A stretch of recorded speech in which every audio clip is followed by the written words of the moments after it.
Let's make my Silent Night soap. The first thing I have to do to prep for this soap is to shred some white soap to be the snow in the background. So in my last video where I had shredded some soap, I was just using a little cheese grater, and I received so many comments from you guys. Some of you said I needed to use one of those electric shredders, like a food processor that has a shredding attachment, and some of you said to use one of those little grinders, the handheld ones that like this, that Olive Garden uses to shred cheese.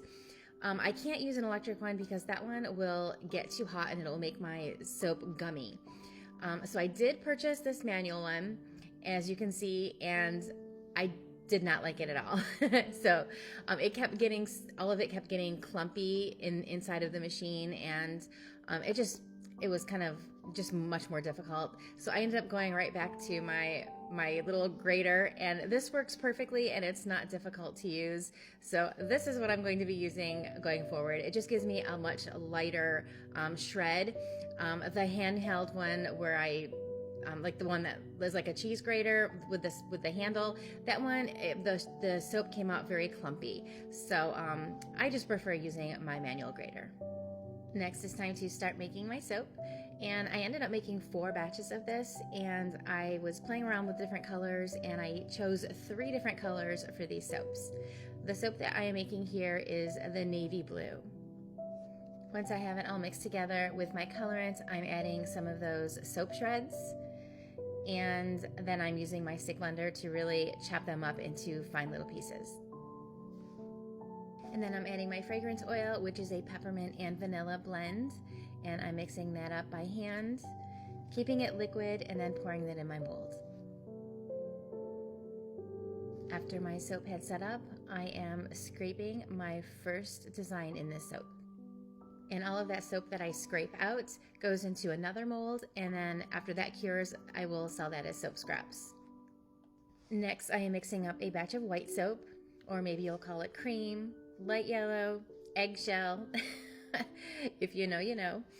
So I'm mixing up what I'm calling my white soap because this is going to be the snow in the bottom of my soap. And then I'm pouring this soap into the grooves in the one side of my soap. Next, I am adding just a little bit of activated charcoal powder to that white soap to darken it just a little bit because this is going to provide the shadowing in the soap. And then after this soap had set up, I am scraping once more. And I almost always have to go back and fill in any gaps and re-scrape. Next, I am mixing up one more batch of white soap. And then I'm filling up the remainder of my mold with this batch of soap. The next day, it's time to unmold and cut the soap. And this is what my soaps look like. These are the navy blue. It does look like a dark gray, but this is the navy blue colorant that I used.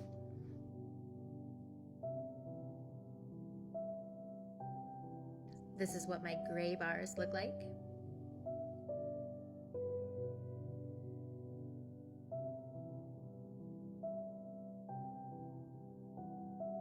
And this is what the lighter blue ones look like.